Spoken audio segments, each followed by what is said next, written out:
Kejap tunggu sekejap, saya tengah share dekat page Telegram sekejap untuk kita invite lebih ramai join kuliah kita pada petang ni. Sekejap bagi saya seminit.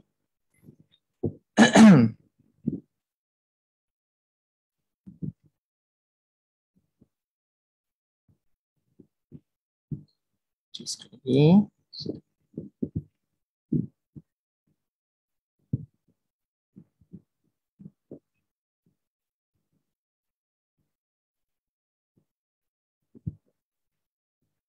Seri depan.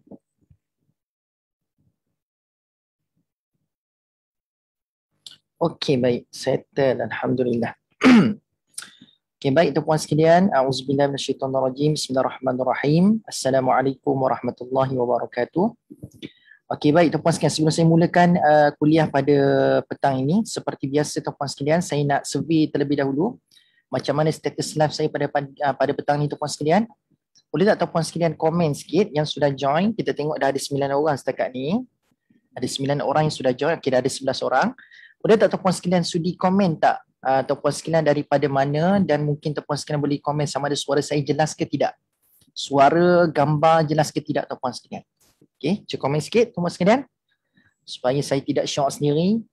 Ceramah tiba-tiba tak ada orang dengar. Sebab tak dengar, audio tak dengar ke apa ke.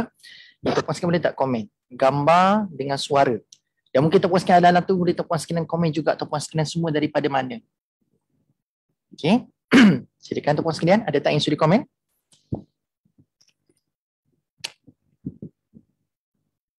Tak. Okey, Kak Syida ada ni. Alhamdulillah. Kak Syida pun dah mula tag sahabat-sahabat. Okey, Puan Azlin Zain daripada Semenyih, suara jelas dan gambar jelas. Alhamdulillah. Puan Nur Hidayah pun sama kata, suara dan gambar jelas. Alhamdulillah. Nas Mukhtar, okay, alhamdulillah okey, jelas gambar dan suara. Tuan Taufik Latif pun sama kata clear, alhamdulillah. Kak Syida baru jumpa malam tadi, alhamdulillah jelas. Okey, baik. So basically saya tengok ada dah 5 orang, dalam 4 ke 5 orang sudah komen jelas. Jadi saya consider tuan-puan sekalian kuliah saya ataupun live saya daripada petang ini jelaslah. Oh, Puan Nur Hidayah daripada Sandakan Sabah, masya-Allah jauh. Okey, barakallahu fiiki. Terima kasih banyak-banyak kerana sudi untuk join kuliah pada petang ini. Mudah-mudahan ada manfaat insya-Allah. Okey, baik tuan-puan sekalian, tak apa buang masa kita pun dah tak banyak, tinggal lagi 44 minit saja yang berbaki. A'udzubillahi minasyaitonirrajim. Bismillahirrahmanirrahim. Sekali lagi tuan-puan sekalian, assalamualaikum warahmatullahi wabarakatuh. Alhamdulillah wassalatu wassalamu ala Rasulillah wa ala alihi washabbihi wa man walah. Subhanaka la ilma lana illa ma 'allamtana innaka antal alimul hakim. Qala rabbi shrah li sadri wa yassir li amri wa lul 'uqdatam min lisani yafqahu qawli. Allahumma ij'alil Qur'ana al-'azim rabi'a qulubina wa nura sudurina wa jalaa'a ahzanina wa dhahaba humumina wa ghumumina.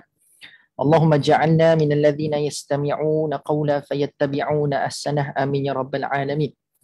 Alhamdulillah, tuan-puan sekalian bersyukur pada Allah Subhanahu wa taala kerana pada petang ini kita direzekikan oleh Allah Subhanahu Wa Taala untuk kita bertemu bagi menyambung siri tadabbur surah Al-Baqarah kita, dan alhamdulillah tuan-puan sekalian kita telah tiba pada ayat yang ke-124 ya tuan-puan sekalian, ayat 124 surah Al-Baqarah. Okay, izinkan saya tuan-puan sekalian untuk mempertemukan sedikit dengan apa yang kita dah bincang pada ayat sebelum ini, iaitu tuan-puan sekalian, ayat sebelum ini kita telah berbicara dan juga telah menutup cerita berkenaan dengan Bani Israel. Okay. Cerita tentang Bani Israel, orang Yahudi Bani Israel telah ditutup pada ayat 1, 2, 3 sebelum ini. Maka tuan-puan sekalian, bermula ayat 1, 2, 4, dia adalah rentetan setelah Allah memaparkan Bani Israel yang sangat degil dan Allah telah mendatangkan beberapa peringatan kepada mereka tapi mereka tidak mahu mengendahkan peringatan daripada Allah. Maka itu adalah sikap yang Allah sebutkan tentang orang Yahudi Bani Israel ni tuan-puan sekalian. Tapi ada pun bermula ayat 1, 2, 4 ni tuan-tuan dan puan-puan sekalian, ayat ini bakal berbicara bukan lagi Bani Israel, tapi sekarang kita nak berbicara tentang Bani Ismail. Okay? Kita bukan lagi nak berbicara tentang Bani Israel, tapi kita nak berbicara tentang Bani Ismail. Dekat-dekat tu, Israel, Ismail. Okay, baik, tuan-puan sekalian, sedikitlah sejarah ataupun tuan-puan sekalian untuk sejarah untuk tuan-puan sekalian tahu, supaya tuan-puan sekalian tahu siapakah yang dimaksudkan orang Yahudi, orang Bani Israel, mereka ni daripada keturunan mana? Kan? Hakikatnya tuan-puan sekalian, semuanya datang daripada keturunan Nabi Ibrahim AS. Tapi daripada keturunan Nabi Ibrahim AS ni terpecah dua, iaitu keturunan daripada anak yang pertama Nabi Ibrahim, iaitu Nabi Ismail, dan anak kedua Nabi Ibrahim, iaitulah Nabi Ishaq. Yang Bani Israel, orang Yahudi ni tuan-puan sekalian, dia datang daripada jalur keturunan Nabi Ishaq. Jalur keturunan Nabi Ishaq. Maka daripada jalur keturunan Nabi Ishaq ni tuan-puan sekalian, adanya golongan-golongan degil ni yang dimaksudkan dalam ayat-ayat sebelum ni tu, iaitu golongan daripada jalur Nabi Ishaq. Tapi tuan-puan sekalian, di saat mereka terlalu mengagung-agungkan, bahkan tuan-puan sekalian untuk makluman, orang-orang Yahudi pun, orang-orang Bani Israel pun, mereka sangat mengagumi Nabi Ibrahim AS. Sangat mengagumi Nabi Ibrahim. Sebab itu jalur dia. Sebab Nabi Ibrahim tu adalah datuk mereka. Sebab Nabi Ibrahim tu adalah ayah kepada Nabi Ishaq. Tapi tuan-puan sekalian, mereka ni tak. Bila mana tiba Rasulullah SAW yang merupakan daripada jalur Bani Ismail, daripada Nabi Ismail tuan-puan sekalian, mereka tak boleh terima. Sedangkan mereka tak sedar ke tuan-puan sekalian, mereka sedang bersatu di bawah satu datuk yang sama. Mereka duk terima Nabi Ishaq, tapi mereka tak terima Bani Ismail. Mereka tak terima jalur daripada Nabi Ismail AS. Sedangkan dia datang daripada satu induk yang sama, iaitulah Nabi Ibrahim AS. Sebab tu pelik. Orang Yahudi sepatutnya bila kehadiran Nabi Muhammad SAW, walaupun datang daripada jalur Nabi Ismail, sepatutnya mereka kena terima. Seperti mana mereka terima Nabi Ibrahim AS, maka mereka kena terima juga jalur daripada Nabi Ibrahim itu sendiri, dan selain daripada Nabi Ishaq adanya Nabi Ismail. Maka mereka kena terima sebenarnya apa yang dibawa oleh Nabi Muhammad SAW, walaupun berbeza jalur daripada Nabi Ismail AS. Sedikitlah tuan-puan sekalian, mungkin ada yang tak tahu, mungkin ada yang sudah tahu, maka mungkin sejarah sebegini, rentetan ataupun keturunan sebegini, tuan-puan sekalian akan nampak side mana, daripada mana wujudnya golongan Yahudi Bani Israel ni tuan-puan sekalian. Okay. So itu cerita, ayat 1, 2, 3 dah habis dah cerita pasal Bani Ishaq. Bani Israel, Yahudi Bani Israel, Bani Israel pula. Bani Israel yang datang dari jalur Nabi Ishaq. Yang tu dah habis cerita dia pada ayat 1, 2, 3. Cuma ayat 1, 2, 4 ni pula Allah sedang mengangkat martabat jalur Nabi Ismail. Jalur Nabi Ismail. Tapi sebelum nak berbincang tentang jalur Nabi Ismail ni tuan-puan sekalian, Allah sebut dulu tentang siapa induk dia. Siapa induk tu? So siapa induk yang mewujudkan dua jalur tu? So siapakah datuk? Siapakah asal? Siapakah bapa dia? Maka ayat 1, 2, 4 kita nak bincang pada ini tuan-puan sekalian. Okay, seperti biasa kita mulakan dengan isti'adzah. Mudah-mudahan Allah menjauhkan kita semua daripada syaitan dan iblis insya-Allah. A'udzubillahi minasyaitonirrajim. Wa idzi batala Ibrahim rabbuhu bikalimatin fa'atammahun qala inni ja'iluka lin-nasi imama qala wa min dzurriyyati qala la yanalu 'ahdi adh-dhalimin. Terjemahannya adalah, dan ingatlah ketika Nabi Ibrahim AS diuji oleh Tuhannya dengan beberapa kalimah, maka Nabi Ibrahim pun menyempurnakannya. Okay. Setelah itu Allah berfirman, sesungguhnya aku melantikmu menjadi imam bagi umat manusia. Nabi Ibrahim pun memohon dengan berkata, ya Tuhanku, jadikanlah juga apalah jua kiranya dari keturunanku pemimpin-pemimpin ikutan. Allah berfirman, permohonanmu diterima, tetapi janjiku ini tidak akan didapati oleh orang-orang yang zalim. So dalam ayat ini basically saya bicarakan di sudut tafsir ijmali terlebih dahulu. Tafsir secara keseluruhan.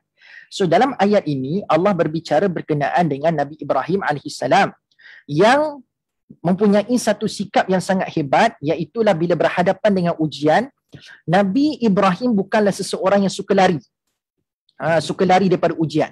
Tapi Allah kata Nabi Ibrahim punya kualiti dalam berhadapan dengan ujian adalah dia adalah seorang Nabi yang berhadapan dengan ujian dan akan menyempurnakan ujian itu walaupun sesukar mana. Walaupun sesukar mana. Ini adalah sikap yang wajar dicontohi oleh semua manusia dekat muka bumi tuan-puan sekalian. Sebab ada orang dia kena uji dia nak lari.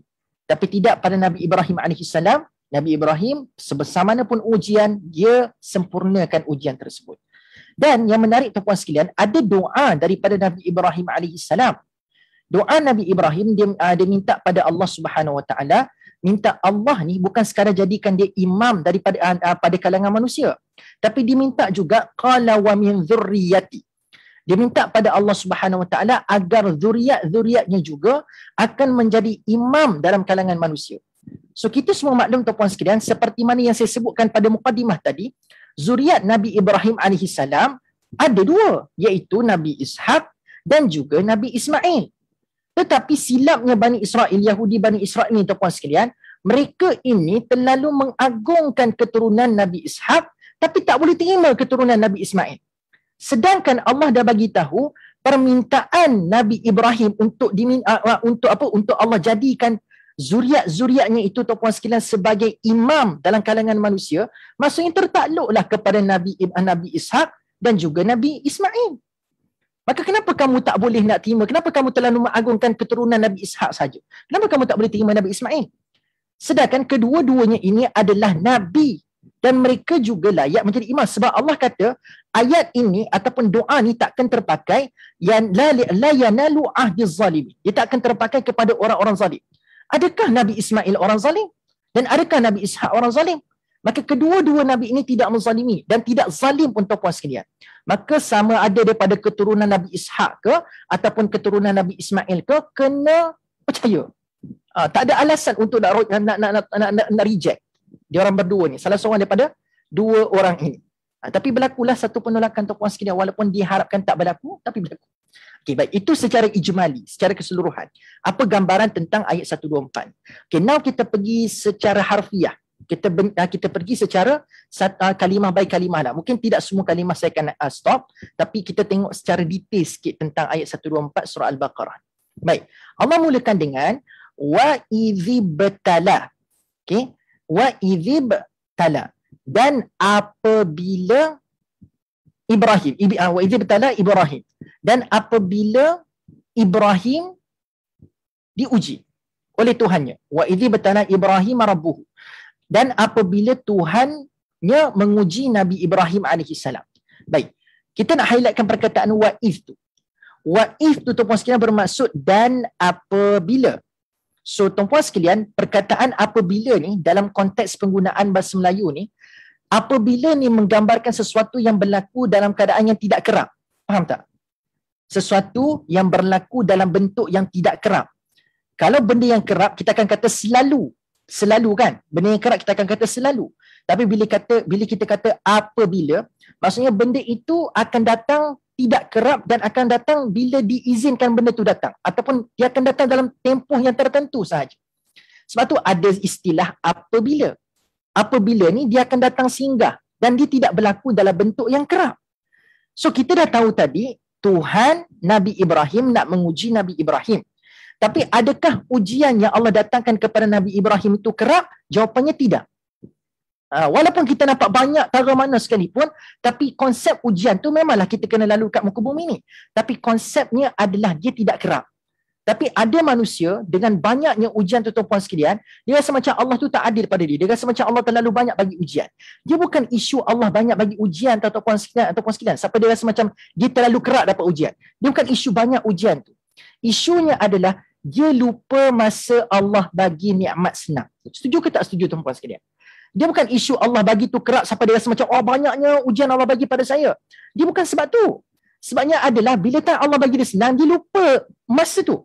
Dia lupa waktu tu. Tapi bila Allah bagi dia ujian kesusahan, kesukaran, ujian, maka pada waktu tu dia terperasan. Dia fokus pada benda tu.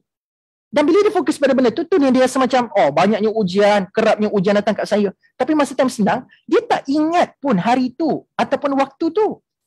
Tu yang dia nampak macam selalu tu. Sebenarnya bukan selalu pun. Kadang-kadang je benda tu datang. Tapi dia nampak selalu sebab dia terfokus dekat ujian je. Dan dapat nikmat, dia tak ingat benda tu.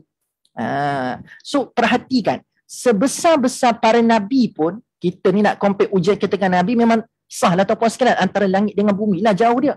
Tapi untuk para Nabi yang hebat seperti Nabi Ibrahim AS pun Allah menggunakan idea apabila. Maksudnya dia tidak kerap. Dia datang kadang-kadang. Dia datang kadang-kadang.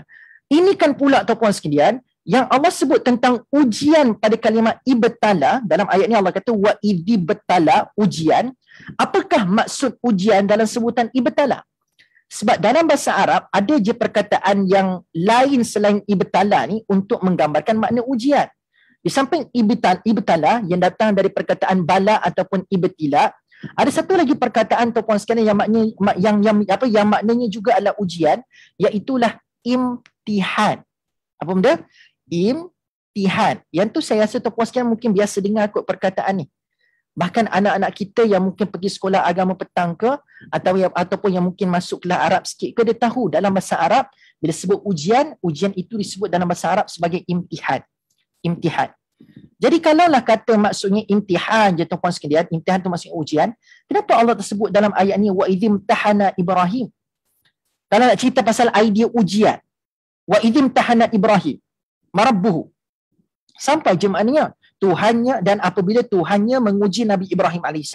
Sama je imtihana pun. Tetapi tuan-tuan dan puan-puan sekalian, kenapa Allah tak guna imtihana? Kenapa Allah guna ibtala? Kenapa? Sebab tuan-puan sekalian, beza imtihan dengan ibtila macam ni. Imtihan ni tuan-puan sekalian adalah ujian yang kecil. Sorry lah, saya tak rasa mungkin bukan istilah ujian kecil. Imtihan ni adalah ujian yang tak semestinya besar. Itu lebih tepat kot. Imtihan adalah ujian yang tak semestinya besar. Sebab tuan-puan sekalian, hakikatnya bila ada orang hadapi imtihan, ada je orang tuan-puan sekalian yang menghadapi imtihan tu dia rasa macam senang je. Macam kita ambil imtihan dekat sekolah tuan-puan sekalian, ujian peperiksaan. Ujian peperiksaan tuan-puan sekalian, katakan subjek mathematics. Subjek mathematics. Semua orang ambil paper ataupun ambil ujian tersebut. Tapi akan berlaku tak dua kategori? Ada orang rasa macam alah kacangnya subjek ataupun exam matematik tadi. Tapi tak dapat menafikan juga ada kategori kedua, kelompok kedua. Iaitulah dia rasa macam aduh susahnya subjek matematik ni. So nak kata tuan-puan sekalian, bila sebut imtihan ni gambaran ujiannya macam mana? Imtihan ni adalah gambaran ujiannya adalah tak semestinya besar. Sebab akan ada orang nampak ujian yang dialami tu mungkin kecil dan mungkin tak susah pun. Tapi ada setengah saja yang merasakan ianya adalah sukar. So kalau benda tu berlaku, Allah akan sebut imtihan. Imtihan. Ada pun tuan-puan sekalian satu lagi perkataan ujian, iaitulah ibtila. Ibtila ni hanyalah maksudnya hanyalah ujian yang besar-besar. So kalau Allah nak sebut ujian tu yang memang besar tuan-puan sekalian, yang semua orang akan rasa itu adalah ujian yang besar, tak kira lah siapa saja, dia bijak ke, dia cerdik ke, dia kurang pandai ke tuan-puan sekalian, kalau dia menghadapi ujian dalam sebutan ibtila, maka ianya pasti ujian yang berat tuan-puan sekalian. Dah pernah compare tak? Imtihan adalah ujian yang tak semestinya besar, tetapi ibtila adalah ujian yang besar. Ujiannya apa? Ujian yang besar. Maka cocoklah seperti apa yang disebutkan dalam ayat ni, wa idzi betala, dan apabila Tuhannya menguji Nabi Ibrahim dengan ujian yang besar-besar. Tuan-puan sekalian, logik lah tuan-puan sekalian tak? Kita tengok ujian yang besar-besar ni takkan nak kena datang selalu. Mestilah Allah akan bagi ujian dengan ikut kadar kemampuan hamba-hambanya. Meskipun orang itu adalah Nabi, maka Allah akan berlaku adil kepada semua manusia. Maka Allah pun tahu ujian yang berat-berat ni tak boleh bagi selalu. Maka Allah bagi dalam sifat yang kadang-kadang dan tidak kerap. Sebab tu Allah sebut wa'if kat depan tu. Sebab ujian yang diterima oleh Nabi Ibrahim ni adalah ujian yang besar. Takkan ujian besar nak bagi sokmo. Kita dalam exam kat sekolah pun tuan-puan sekalian, ujian-ujian besar tu berlaku 2 kali je setahun. Ujian pertengahan tahun, ujian akhir tahun. Itu adalah ujian yang besar untuk kita tuan-puan sekalian. Tapi ada pun ujian-ujian bulanan tu dia ringan sikit. Dia tak seberat seperti ujian pertengahan tahun dan tak seberat ujian akhir tahun tuan-tuan dan puan-puan sekalian. So idea memang benda-benda besar ni, ujian-ujian besar ni, memang idenya adalah dia tak boleh bagi kerap. Dia kena bagi kadang-kadang. Sebab itu Allah menggunakan perkataan wa'id dan digunakan ibtila. So satu lagi tuan-puan sekalian, Allah dah maklumkan kepada kita ujian yang dialami dan dihadapi oleh Nabi Ibrahim ni daripada Tuhannya adalah ujian yang berat. Ujian yang besar.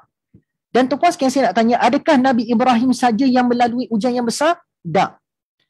Allah sendiri sebut dalam surah Al-Mulk ayat yang kedua tuan-puan sekalian, Allah kata kita ni asal diciptakan saja sebagai manusia, we have to be ready, kita juga akan mendapat ujian yang besar-besar dalam kehidupan. Kita memang dah dimaklumkan oleh Allah. Being a human being, menjadi human being, menjadi manusia tuan-puan sekalian, memang kita tak dapat lari daripada memang kena hadap ujian yang besar. Sebab ayat kedua surah Al-Mulk sebut apa tuan-puan sekalian? A'udzubillahi minasyaitonirrajim. Allazi khalaqal mauta wal hayah. Aku ciptakan kematian dan kehidupan. Dalam masalah Allah ciptakan manusia lah dengan adanya kematian dan kehidupan kepada mereka. Tapi untuk apa?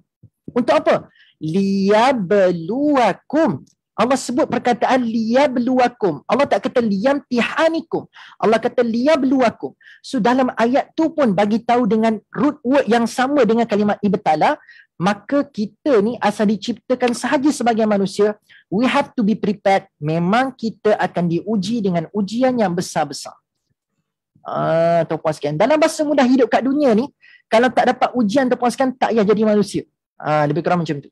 Kita tak, itu prasyarat untuk menjadi manusia. Untuk kita ni bila diciptakan, kita memang akan diberikan ujian yang besar-besar oleh Allah Subhanahu Wa Taala. Tapi dalam surah Al-Mulk Allah bagi tahu daripada uji ni aku nak tengok apa? Liyabluwakum ayyukum ahsanu amala. Aku nak tengok siapa yang menjadi lebih baik lepas ujian-ujian yang telah aku berikan kepada mereka daripada ujian-ujian yang besar-besar tu tadi. So Allah nak tengok kita ni kena sentiasa ada progress. Pada setiap ujian-ujian yang Allah bagi dekat kita ni, Allah demand progress, Allah demand improvement. Allah tak demand kita, okay, you must score A, you must score A, you must score A. No. Allah tak desak kita untuk nak bagi yang terbaik dalam keputusan ujian Allah bagi pada kita tu, yang besar-besar tadi tu. Yang Allah minta adalah, at least we improve walaupun 0.0001%. Yang Allah nak tengok adalah, did we improve? Adakah kita menjadi lebih baik? That's the point. Sebab tu, liyabluwakum ayyukum ahsanu amala. Did you become better? Adakah kamu jadi lebih baik? Itu soalan yang paling penting kita kena tanya setelah kita menghadapi ujian. Tapi kita hari ni kan lepas menghadapi ujian, apa kita buat? Kita celebrate. Kita hidup bersukaria, kita celebrate. No. Persoalan paling besar lepas kita tamat menjalani ujian ataupun sekalian adalah, cuba tanya, did we become better? Lepas ujian tu kita berjaya tempuh. Saya jadi lebih baik tak lepas saya menghadapi ujian tu tadi? Itu soalan yang lebih penting untuk ditanya setelah kita menghadapi siri-siri ujian. Itu. Adakah saya menjadi lebih baik? Itu soalan yang penting untuk ditanya lepas kita hadapi ujian. Okay. So itu yang dibincang dalam ayat kedua surah Al-Mulk. Sekarang kita bincang ayat kedua 124 surah Al-Baqarah. So Nabi Ibrahim mendapat ujian yang besar-besar daripada Allah Subhanahu Wa Taala. Dan yang lagi saya tertarik dan saya terkejut sebenarnya, kita mungkin consider, okay, ujian besar-besar ni mesti benda-benda yang big-big juga datang dekat dia. Mesti benda-benda besar-besar juga datang dekat Nabi Ibrahim ni yang menjadi ujian yang besar kepada Nabi Ibrahim. Tapi cuba tengok, ujian besar pada Nabi Ibrahim tu datang dalam bentuk apa tuan-puan sekalian, kata Allah dalam ayat ni? Ujian yang besar-besar datang kepada Nabi Ibrahim ni tuan-puan sekalian, dalam bentuk apa? Allah kata bi kalimatin. Dia datang dalam bentuk kalimah-kalimah. Dia datang dalam bentuk kalimah-kalimah. Ujian berat bagi kita mungkin kalau kita ditimpa satu penyakit yang besar-besar. Kan? Ujian yang berat bagi kita adalah bila kita hilang duit yang dalam satu jumlah yang sangat besar. So bagi kita, berat tu adalah bila mana yang datang kat kita tu adalah benda yang besar. Tapi Allah kata untuk Nabi Ibrahim, apakah bentuk besar, ujian besar yang datang kat Nabi Ibrahim tu? bentuk ujian besar yang datang pada Nabi Ibrahim alaihissalam, Allah kata dia datang dalam bentuk bikalimatin, dengan beberapa kalimah. Kita ni tuan-puan sekalian berhadapan dengan kalimah ni tuan-puan sekalian, tidaklah kita anggap berat. Tapi kenapa kalimah-kalimah yang sampaikan Nabi Ibrahim itu dianggap berat? Kenapa? Kita mendengar kalimah, kita mendapat kalimah, kita tak rasalah macam burden sangat untuk nak berhadapan dan nak berinteraksi dengan kalimah. Tetapi kenapa kalimah tu berat untuk Nabi Ibrahim? Kenapa? Sebab kalimah yang dialami oleh Nabi Ibrahim, yang dilalui oleh Nabi Ibrahim dengan kalimah yang kita lalui dan kita hadapi pada hari ini, beza dekat mana? Kalimah yang kita dengar tu adalah kita sekadar dengar. Kita sekadar dengar. Tetapi untuk Nabi Ibrahim, kalimah yang didengar daripada Allah Subhanahu Wa Taala ni, dia wajib buat tuan-tuan sekalian. Kalimah apa? Kalimah tauhid Allah bagi kat Nabi Ibrahim Ibrahim wajib sampaikan kepada kaum-kaum. Walaupun di saat itu ayanda kepada Nabi Ibrahim tidak beriman kepada Allah, tapi sebab kalimah tu telah turun kepada Nabi Ibrahim alaihissalam, jadi berat sebab apa? Sebab bukan untuk diri dia saja. Kalau kita hari ini mendengar kebaikan tuan-puan sekalian, kita boleh je just spare untuk diri kita saja. Kan? Sebab tuan-puan sekalian kita kata, mungkin saya mungkin bertanggungjawab dengan kapasiti saya, kewajipan saya adalah untuk memberikan peringatan kepada keluarga saya saja tuan-puan sekalian. Tapi beratnya kalimah Nabi Ibrahim alaihissalam, sebab Nabi Ibrahim adalah Rasul dilantik oleh Allah. Allah bagi kalimah-kalimah tu kepada Nabi Ibrahim. Nabi Ibrahim ada ilmu lebih daripada kaum-kaumnya. Bukan sekadar untuk diri je kalimah tu tuan-puan sekalian. Kalimah-kalimah Tuhan yang sampai ke Nabi Ibrahim wajib sampaikan kepada sekalian umat, bukan semata-mata dalam family sahaja tuan-puan sekalian. Seluruh orang Nabi Ibrahim perlu sampaikan dakwah dan kalimah yang telah Allah berikan kepada Nabi Ibrahim alaihissalam. Dan tuan-puan sekalian, kita tengok macam mana berat tak berat Nabi Ibrahim lalu. Dan bila Nabi Ibrahim menyampaikan kalimah-kalimah ini kepada kaumnya tuan-puan sekalian, adakah kaumnya menerima dengan baik? Oh, baguslah kalimah kamu. Aku nak beriman kepada Allah dan kepada kamu sekarang ini, wahai Nabi Ibrahim alaihissalam. Macam tu ke keadaannya tuan-puan sekalian? Tak. Dahlah tadi rasa berat bila mana Allah bagi kalimah kepada dia, kepada Nabi Ibrahim, kena sampaikan. Tugas beban dakwah tu sendiri pun tuan-puan sekalian berat dah. Memang berat dah tuan-puan sekalian. Tapi lagi berat keadaan itu berlaku tuan-puan sekalian bila dia sampaikan benda yang sudah sedia kala berat, tiba-tiba bertambah berat lagi bila mana ada orang tolak apa yang disampaikan. It need courage. Dia memerlukan satu jiwa besar untuk menyampaikan tuan-puan sekalian. Sebab kadang-kadang kita ni yang ada jiwa kecil, bila menyampaikan sesuatu, dah lah benda yang kita nak sampaikan tu, kita make preparation yang sangat dahsyat. Kita prepare ni tak tidur malam. Dan harapan kita bila kita dah buat segenap segi begitu dan kita korbankan diri kita untuk menyampaikan benda itu, harapan kita cuma satu, iaitu orang dengar apa yang saya sampaikan. Tapi bayangkan, dahlah Nabi Ibrahim dapat kalimah yang berat, kena sampaikan tu pun dah cukup berat. Tiba-tiba bertambah berat sebab apa? Orang kat depan dia tak nak dengar apa dia sampaikan. Kalau kita tak berjiwa besar tuan-puan sekalian, kita mungkin akan menjadi orang yang macam kita stop je lah. Malah kita nak teruskan benda ni. Nampak tak? Kita mungkin akan memilih untuk stop dan memilih untuk berputus asa. Tapi cuba tengok kualiti Nabi Ibrahim alaihissalam. Walaupun berat keadaan yang dialami oleh Nabi Ibrahim alaihissalam, apa ayat tu disambung tuan-puan sekalian? Fa'atammahunna. Nabi Ibrahim alaihissalam menyempurnakan tugasan yang telah Allah berikan melalui kalam-kalam ataupun kalimah-kalimah tu tadi. Dia tuan-puan sekalian, ada juga pendapat yang mengatakan kalimatin itu tuan-puan sekalian merujuk kepada wahyu yang diturunkan kepada Nabi Ibrahim. Ustaz, bukan ke wahyu ni kita perasan turun kepada beberapa orang Nabi yang kita maklum dapat kitab je ke Ustaz? Seperti Nabi Muhammad, Nabi Musa dapat Taurat, Nabi Isa dapat Injil, Nabi Daud dapat Zabur. Nampak kenalah Ustaz bila Ustaz kata wahyu tu. Kalau Ustaz kata kalimat dalam ayat ni merujuk kepada wahyu, Nabi Ibrahim ada kitab ke? Sama ke kitab yang macam Nabi Ismail pula, Nabi Isa, Nabi Musa, Nabi Muhammad, Nabi Daud? Maka tu puaskan dengan baik-baik poin saya nak sampaikan. Kenapa ada pendapat mengatakan kalimat ini merujuk kepada wahyu yang Allah berikan kepada Nabi Ibrahim, dan Nabi Ibrahim wajib menyampaikan wahyu yang telah diturunkan kepada baginda tu kepada kaum dia? Seperti Nabi Muhammad lah dapat wahyu kena sampaikan kan? Tuan-tuan sekalian kan? Kenapa ada pendapat mengatakan kalimat ini merujuk kepada wahyu? Soalannya adalah, adakah Nabi Ibrahim termasuk dalam kalangan Nabi-Nabi yang mendapat kitab? Yang mendapat wahyu? Maka jawapannya tuan-tuan sekalian, ya. Nabi Ibrahim tergolong dalam kalangan Nabi-Nabi yang mendapat wahyu dan mendapat suhuf daripada Allah. Seperti Al-Quran menjadi mushaf tuan-tuan sekalian, suhuf juga seperti Nabi Musa mendapat suhuf, mushaf, maka Ibrahim juga disebutkan dalam Al-Quran mendapat suhuf juga. Sebab tu kalau kita baca ayat terakhir surah Al-A'la tuan-tuan sekalian, biasa kita hafal surah Al-A'la ni. Kan ayat terakhir surah Al-A'la tu kan Allah sebut suhufi Ibrahim wa Musa. Seperti mana Nabi Musa mendapat suhuf, begitu juga Nabi Ibrahim juga mendapat suhuf. Jadi kita kata, Ustaz, ini macam first time saya dengar benda ni. Betul ke Ustaz? Apa nama kitab Nabi Ibrahim? Macam Nabi Musa, suhuf dia Taurat. Nabi Muhammad, suhufnya Al-Quran. Nabi Isa, suhufnya adalah Injil. Nabi Ibrahim, suhufnya apa? Wallahu a'lam. Cukuplah ianya dikenali sebagai suhuf Ibrahim. Okay, suhuf Ibrahim. So based on ayat tu jelaslah Nabi Ibrahim AS juga merupakan Nabi yang berada dalam kalangan yang mendapat suhuf. Jadi bila dikatakan wa idzi batala Ibrahim rabbuhu bikalimatin dekat sini adalah merujuk kepada suhuf tu. So bila Nabi Ibrahim dapat suhuf tuan-puan sekalian, maka Nabi Ibrahim wajib sampaikan.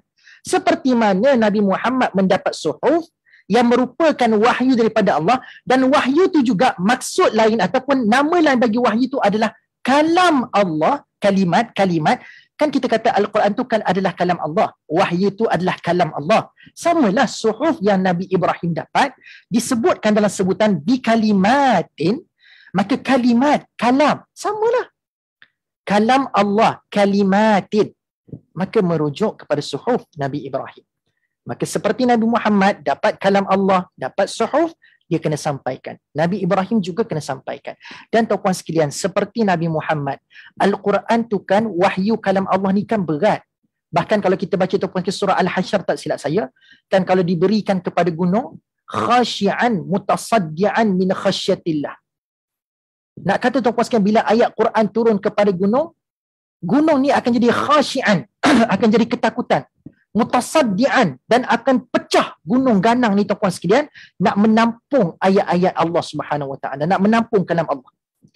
Jadi bayangkan gunung pun rasa terlalu heavy-nya kalam Allah Subhanahu Wa Taala ni, maka sebab itulah Allah mensandingkan ibtala dengan kalimatin. Sebab kalimat yang Nabi Ibrahim dapat ni memang berat tuan-puan sekalian. Dan bila berat, itu adalah ujian yang besar. Ujian yang besar. So berat tuan-puan sekalian. Tapi hari ini, rata-rata manusia bila berhadapan dengan ujian yang berat-berat macam ni, dapat satu benda yang berat-berat macam ni, stop, dia putus asa. Tapi apa yang Nabi Ibrahim buat tuan-puan sekalian? Fa'atammahun. Allah tak sebut Nabi Ibrahim AS ni, dia pastikan ujian tu dia berjaya. Allah muliakan Nabi Ibrahim AS tuan-puan sekalian. Sebab apa? Sebab dia adalah orang yang sangat-sangat sabar menyempurnakan ujian. Menyempurnakan ujian. Okey, tuan-puan sekalian cuba jawab soalan saya. Which one yang kita lebih respect? Individu pertama, dia masuk Dewan Peperiksaan tuan-puan sekalian. Dia masuk, dia tak berapa nak study, dia study pun ikut macam dengar-dengar kawan-kawan dia kata ini soalan-soalan target, dia pun fokus pada soalan target. Tapi bila dia masuk dalam exam, dia buka paper exam tersebut tuan-puan sekalian, ternyata tak ada satu pun soalan target yang dia duk baca sebelum exam tu tuan-puan sekalian. Habis. So tuan-puan sekalian, disebabkan dia tak baca, disebabkan dia tak tahu tuan-puan sekalian, dia pun malah nak fikir, dia pun lepas tu dah tengok tak ada soalan yang dia target tu, maka dia tutup kertas tanpa mencuba apa-apa, tanpa menulis sepatah pun kalimah, dia tinggalkan dewan exam, berlalu dengan markah gagal. Sebab dia tak cuba apa-apa tuan-puan sekalian. Sebab bagi dia susah, dia rasa macam susah nak buat benda ni sebab dia tak tahu apa-apa. Lalu dia tinggalkan dewan exam sebab dia rasa susah, malah nak buat apa-apa lah, dia pun tinggal. Berbeza dengan individu kedua tuan-puan sekalian, dia pun ada benda yang dia tak tahu dalam paper exam tu. Tapi dia terus sabar dekat dewan exam, dia tunggu, dia tengok, dia kaji, dia baca, dia fikir dengan sabar. Walaupun tak boleh jawab, Dia masih lagi menunggu, dia masih lagi mencuba. Kalau salah, qadarullah. Kan? Yang penting adalah biar dalam tempoh Allah nak bagi aku ujian ni, ataupun aku tempoh dalam aku menghadapi ujian ni, aku nak sempurnakan tempoh ujian. Aku tak nak gopoh. Sebab ada orang tuan sekalian bila dia rasa macam dah tak boleh, dia give up macam tu saja. So ini bukan apa yang dipraktiskan oleh Nabi Ibrahim. Sesukar mana pun Nabi Ibrahim AS takkan pernah meninggalkan dewan exam. Sesukar mana pun Nabi Ibrahim akan still in the test, dia akan kekal dekat dalam ujian tersebut. Dan dalam kepala Nabi Ibrahim AS adalah aku kena complete the test. So bila kata complete the test, sometimes tuan-puan sekalian kita tak tahu result, sebab result tu datang daripada sisi Allah Subhanahu Wa Taala saja. Tugas kita adalah completing the test, not make sure, bukannya memberikan jaminan yang kita tu confirm berjaya dengan ujian tu. Allah tak demand macam tu tuan-puan sekalian. Allah tak minta kita you have to make sure you succeed in this test. No. Allah tak demand success. Allah demand you complete the test. Selesaikan ujian. Bukannya kamu terlalu sakit kepala nak mikirkan result. Kalau itulah yang dipegang oleh para nabi tuan-puan sekalian, fikir untuk kejayaan pada sebuah ujian, bukan fikir untuk menyempurnakan ujian tuan-puan sekalian. Dah lama Nabi Nuh AS, rasanya tak sampai 950 tahun tuan-puan sekalian, dia berdakwah. Sebab tahun pertama kena tolak, tahun kedua kena tolak, hatta sampai tahun ke 950 pun tuan-puan sekalian yang beriman kepada Nabi Nuh sikit je. Sikit sangat. Jadi tuan-puan sekalian cuba fikir-fikir balik. Kita ni adalah orang yang sabar ataupun tidak. Seperti Nabi Ibrahim, dia punya sasaran adalah bila Allah redakan ujian ini sampai kepada aku, maka aku yakin keredaan Allah juga akan datang bila aku sempurnakan ujian yang telah Allah reda untuk aku lalui. Allah redakan ujian ni pada aku. Takkan aku tak reda dengan ujian ni dan aku nak lari dan tak nak completekan ujian ni. Sebab keredaan Allah bergantung kepada aku menyempurnakan ketidak ujian yang telah Allah redakan kepada aku. So, sama-sama kita sebarkan hashtag sempurnakan ujian. Sempurnakan ujian. Supaya kita tidak menjadi hamba-hamba Allah Subhanahu Wa Taala yang berputus asa dengan rahmat Allah. Sebab kalau kita terlalu demand sukses dan bila sukses tak datang, kita rasa give up, kita rasa macam Allah tak sayang. Tapi kalau kita minta Allah bagi kita complete the test, maka di situlah kita akan merasai Allah tu baik. Sebab apa? Allah tak terlalu demand, tak mendesak kita untuk nak show the best result. Yang Allah nak kita bagi the best effort. Cantik pula word tu. Allah tak demand kita to give the best result, but Allah demand kita to give the best effort. The best effort. So the best effort yang akan membantu kita untuk completing the test. Oh, cantik pula tu. Tak pernah pula saya sebut macam tu. Terkeluar perkataan yang best pula. Give the best and not the best result, but the best effort to complete the test. Okay? So itu adalah wa idh batala Ibrahim rabbuhu bi kalimatin fa atammahu. Seterusnya Allah pun kata qala inni ja'iluka lin-nasi imama. Dia pun berfirman tuan-puan sekalian, sesungguhnya aku, iaitu Allah Subhanahu Wa Taala, ja'iluka, menjadikan kamu, linnas, untuk umat manusia, imama. Aku jadikan kamu wahai Ibrahim untuk umat manusia sebagai imam, sebagai pemimpin. So Allah kata aku dah jadikan kamu wahai Ibrahim atas sebab kau menyempurnakan ujian ni, aku muliakan kamu dengan aku memberikan kepada kamu, aku memandatkan kepada kamu sebagai imam kepada manusia. Tapi cara Allah kata Allah nak jadikan Nabi Ibrahim sebagai imam tu, Allah tak kata qala inni khalaquka. Allah tak kata qala inni khalaquka linnasi imama. Allah tak kata jadikan dalam sebutan khalaquka. Tapi Allah kata Allah jadikan itu dalam sebutan ja'iluka. Apakah beza khalaqa dengan ja'iluka, ja'ala? Ja'ala pun jadi, khalaqa pun jadi. Tapi bezanya celah mana? Apa beza khalaqa dengan ja'ala ataupun sekalian? So Allah Subhanahu Wa Taala kata, aku ni lantik kamu wahai Ibrahim sebagai imam. Aku jadikan kamu sebagai imam ni bukan semata-mata sebab aku ni ada kuasa untuk melantik sesiapa jadi imam kat muka bumi ni untuk umat manusia. So now aku tak nak bercerita tentang kekuasaan aku dalam melantik sesiapa saja yang aku nak jadikan imam kepada manusia. It's not about my power now. Bila Allah kata ja'iluka ni, it's not about my power that I choose you to become imam for human being.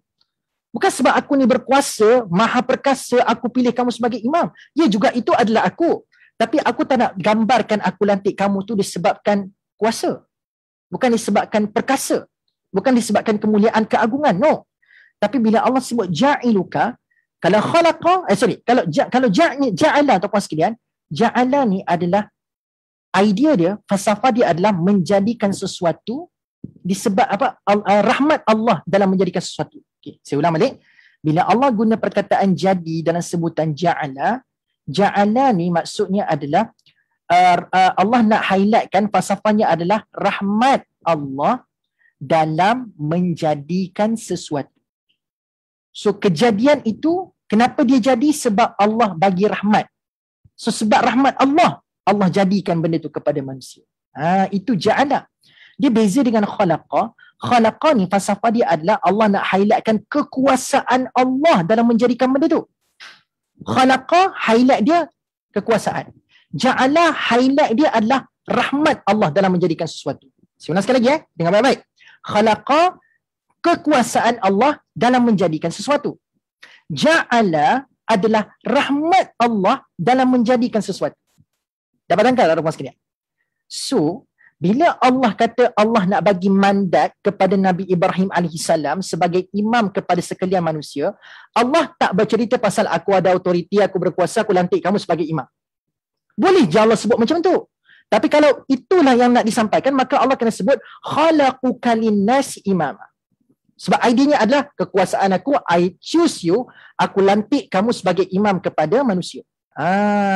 Tapi Allah kata, aku pilih kamu bukan sebab idea kekuasaan. Tapi aku pilih kamu sebab aku memberikan rahmat kepada kamu. Idea aku pilih kamu sebab aku telah sayang sangat kepada kamu, wahai Ibrahim.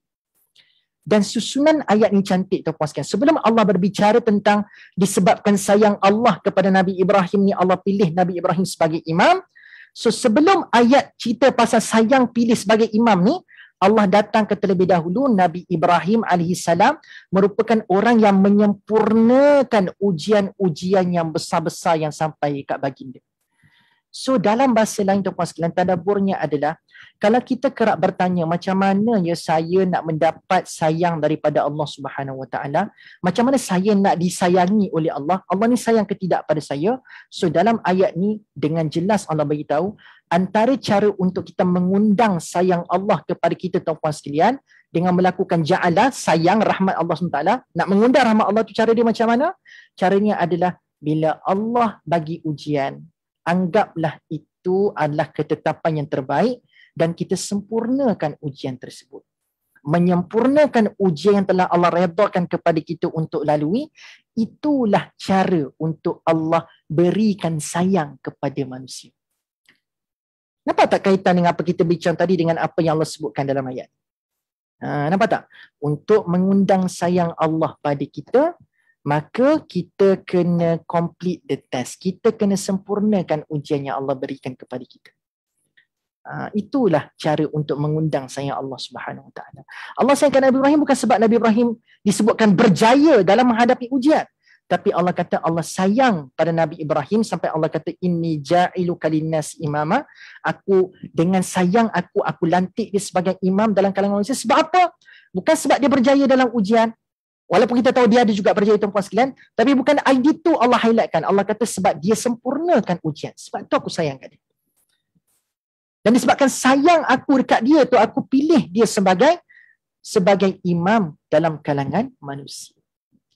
Sempurnakan ujian tu mengundang sayang Allah. Tapi sayang tuan-puan sekalian, pelik juga, sayang dan pelik sebenarnya. Pelik kenapa? Sebab hari ini bila manusia dapat ujian, dia tak pernah nampak itu adalah cara untuk Allah lebih sayang kat dia. Yang berlaku adalah bila manusia menghadapi ujian yang berat-berat dan besar-besar, dalam kepalanya adalah Allah tak sayang. Betul tak betul? Ayat 124 ni mengubah cara pandang kita kepada ujian yang besar-besar. Ujian bila datang bukan sebab Allah tak sayang kat kita. Tapi rupa-rupanya ujian, kalau benda ujian tu berat dan besar tu datang kat kita, itu cara untuk Allah nak lebih sayang kat kita tuan-tuan sekalian. Kan lain tu cara tu. Cara Allah suruh kita pandang ujian, ujian datang untuk kita dapat lebih sayang daripada Allah. dapat sayang yang lebih sayang pula, dapat sayang yang lebih daripada Allah Subhanahu Wa Taala. Dia totally different dengan the way how we think today terhadap ujian. Dia bukan sebab tak sayang, dia sebab Allah kata aku nak tambahkan sayang aku pada kamu, sebab tu aku bagi ujian berat-berat ni. So just complete the test. So complete the test, aku akan sayang kamu lebih. Aku akan sayang kamu lebih. Seperti yang berlaku pada Nabi Ibrahim alaihissalam. Okay, Ustaz, daripada mana formula Ustaz duk buat ja'ala tu ada kaitan dengan rahmat? Tuan-puan sekalian, buktinya apa? Buktinya adalah, tuan-puan sekalian perasan tak? Masa kita berdoa kepada Allah lepas solat, yang kita tadah tangan doa pada Allah SWT tu, saya nak tanya, setiap permintaan kita pada Allah tu, kita minta apa sebenarnya? Kita minta benda-benda baru ke daripada Allah SWT? Kita tak minta benda-benda baru kan? Yang kita minta adalah rahmat Allah untuk Allah berikan sesuatu kepada kita. Dan tuan-puan sekalian perasan tak? Dalam doa-doa kita, tuan-puan sekalian, kita banyak menggunakan ja'ala berbanding khalaqa. Allahumma ja'alna. Perasan tak? Doa-doa kita, banyak kita sebut Allahumma ja'alna, Allahumma ja'alna, Allahumma ja'alna. Kita nak minta Allah jadikan sesuatu. Tapi bukan kita nak minta Allah tu jadikan dalam bentuk menggambarkan kekuasaan. Tapi kita nak minta Allah jadikan sesuatu untuk kita tu sebab kita sedang menagih sayang Allah Subhanahu Wa Taala. Sebab tu dalam doa kita, kita banyak minta Allahumma ja'alna, Allahumma ja'alna, Allahumma ja'alna. Sebab we are bargaining, kita sedang menagih kasih sayang Allah. Sebab tu bila saya kata ja'ala itu, Allah nak highlightkan tentang kasih sayang, sebabnya tuan-puan sekalian, itulah. Sebab memang itu idea perkataan ja'ala. Ja'ala ni memang sentiasa terpalit dan sentiasa terikat dengan idea kasih sayang Allah Subhanahu Wa Taala. Boleh faham tak tuan-puan sekalian? So tuan-puan sekalian, itu maksudnya. Ja'inuka linnasi imama. So Allah lantik Nabi Ibrahim sebagai imam kepada manusia disebabkan dia sempurnakan ujian. So disempurnakan ujian, Allah sayang kat dia, sebab sayang dah Allah pilih Nabi Ibrahim alaihissalam. Okay, kita tutup sikit tuan-puan sekalian, sebab tinggal 1 minit lagi. Sikit tuan-puan sekalian, saya nak habis ayat ni. Qala wa min dzurriyyati. So Nabi Ibrahim pun memohonlah, berkata. So dia kata, tuan-puan sekalian, janganlah aku je, jadikan zuriat-zuriat aku juga imam. Zuriat-zuriat aku ni juga ni imam. So tuan-puan sekalian, apa maksud dia? Kadang-kadang kan bila kita dapat pengiktirafan kan, kita jadi orang yang macam see myself, tengok diri saya, kita jadi lupa diri tuan-puan sekalian. Tapi tidak pada Nabi Ibrahim AS. Bila dia mendapat pengiktirafan daripada Allah, dia tak pernah lupa dia tak pernah lupa keturunan-keturunan dia. Dia masih sentiasa lagi ingat tuan-puan sekalian, takkan aku seorang, apa nasib anak-anak aku nanti. Ini antara kualiti yang bagus. Kualiti yang bagus adalah bila mana kita ni tuan-puan sekalian bukan sekadar fokus nak jadi baik, tapi kita berharap juga tuan-puan sekalian untuk keturunan-keturunan kita dan generasi-generasi seterusnya tuan-puan sekalian juga turut menjadi baik. Juga turut menjadi baik. Seperti kerisauan yang berlaku pada Nabi Ibrahim. Nabi Ibrahim tak risaukan, bukan semata-mata risaukan diri dia tuan-puan sekalian untuk kekal beragama, tapi dia sentiasa doa tentang zuriat dia macam mana. Sebab tu doa yang pasal solat, doa solat tu kan. Cuba tengok doa Nabi Ibrahim macam mana. Rabbi ja'alni muqimas salati wa min dzurriyyati. Ya Allah, jadikan aku golongan orang-orang yang mendirikan salat. Tapi dia tak doa untuk dia je. Wa min dzurriyyati, dan untuk zuriat-zuriat keturunanku sekali. So jelas Nabi Ibrahim bukanlah seseorang yang pentingkan diri sendiri. Dan boleh juga saya katakan tuan-puan sekalian, dalam bahasa yang mungkin nampak lebih moden, saya memuji ataupun saya rasa benda yang kita boleh pelajari daripada Nabi Ibrahim adalah being a family man. Tak kisahlah kalau dia perempuan ke, being a family woman ke, family man ke, being a family man. So jangan sekadar kamu dia baik, kamu kena fikirkan juga generasi kamu macam mana. Seperti Nabi Yaqub. Nabi Yaqub alaihissalam sebelum diwafatkan tuan-puan sekalian, dia bukan fikir kamu pastikan cukup makan-makan minum, pastikan duit semua cukup. Tak. Nabi Yaqub tak risau pasal anak dia nak minum makan apa lepas tu. Kerisauan Nabi Yaqub alaihissalam adalah, masa aku hidup ni kau boleh nak beriman kepada Allah, tapi lepas aku mati nanti kau akan mentauhidkan siapa Kau akan beriman kepada siapa Kau akan menyembah siapa Nampak tak? Family man yang sebenar adalah bila mana masing-masing ada satu keazaman untuk nak bawa dirinya dan keluarganya bersama-sama menuju syurga Allah. Sama-sama menuju syurga Allah Subhanahu Wa Taala. Itulah benda yang kita kena contohi Nabi Ibrahim alaihissalam. Bukan sekadar dia jadi baik, dia ada usaha untuk nak memastikan keluarga jadi baik. Dan tuan-puan sekalian, kenapa dia banyak highlightkan tentang zuriat dia je? Kenapa dia tak mintakan untuk seluruh umat dia tuan-puan sekalian? Baik. kenapa dia buat macam tu? Kenapa dia minta untuk family-nya saja? Kenapa tak dimintakan juga untuk umat lain? Sebab apa? Pernah dengar tak satu hadis daripada Nabi SAW, khairun nas macam mana? Khairukum khairu li ahli. Sebaik-baik manusia adalah orang yang terbaik kepada ahli keluarga. Maka tuan-puan sekalian, Nabi Ibrahim cuma ingin menjadi sebaik-baik manusia. Walaupun hadis itu disebutkan oleh Nabi setelah kewafatan Nabi Ibrahim, maka Allah mengambil idea yang sama untuk tuan-puan sekalian dibawa dalam hadis Nabi, sebaik-baik manusia adalah orang yang terbaik pada ahli keluarganya. Sebab itulah tuan-puan sekalian, Nabi Ibrahim nak menjadi sebaik-baik manusia. Berpandukan kias kepada apa yang kita tahu daripada hadis Nabi SAW. Okay, penutup ayat ni adalah qala la yananu ahdiz zalimin. Allah berfirman, janjiku ini tidak akan didapati oleh orang-orang yang zalim. So Allah makbulkan doa Nabi Ibrahim untuk jadikan zuriatnya turut menjadi imam kepada manusia, tapi Allah kata doa ni ataupun pemakbulan ni tak terpakai kalau ada zuriat-zuriat kamu yang zalim. Maksudnya selagi zuriat-zuriat kamu beriman kepada Allah Subhanahu Wa Taala, maka idea ni terpakai. Pemakbulan doa ni terpakai. Tapi pemakbulan doa ni takkan terpakai kalau ada keturunan-keturunan kamu, wahai Ibrahim, yang menzalimi diri sendiri ataupun berlaku zalim. Maka doa ni, pemakbulan doa ni takkan terpakai. Takkan terpakai. Boleh tuan-puan sekalian So ayat 124 adalah lebih kepada peralihan cerita.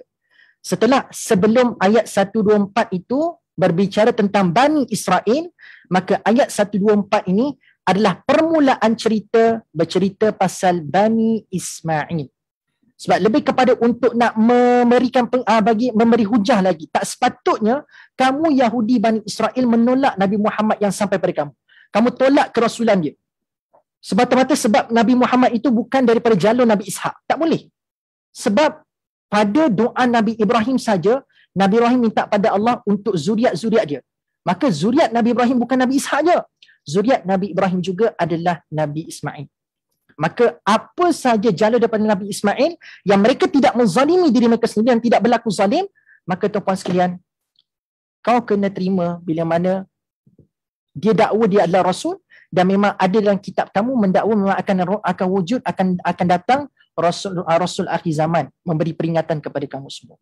So lebih kepada hujah mendatangkan sepatutnya pelik sangatlah kenapa Yahudi Bani Israel menolak Rasulullah, kerasulan Nabi Muhammad SAW. So hujah-hujah seterusnya ini mengangkat martabat Bani Ismail setelah memperlihatkan sikap-sikap yang tak apa nak bagus yang ada pada Bani Ishak.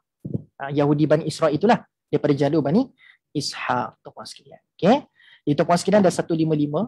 Tuan-puan sekalian, wallahu ta'ala a'lam. Terima kasih tuan-puan sekalian pada semua yang sudi join. Saya nampak tadi tuan-puan sekalian kita mampu reach sampai saya nampak paling tinggi tadi 51. Paling tinggi kita boleh reach pada petang ini. Barakallahu fikum tuan-puan sekalian. Sekiranya tuan-puan sekalian rasakan kuliah pada petang ini bermanfaat, sudi-sudilah tuan-puan sekalian untuk kongsikan kepada semua supaya bukan tujuan sebab kuliah ni saja, sebab nak bagi ramai lagi alert. Sebab tuan-puan sekalian saya memang sentiasa konsisten ajak semua untuk memeriahkan lagi page Tafaqquh Fiddin Bukit Hilwa ni.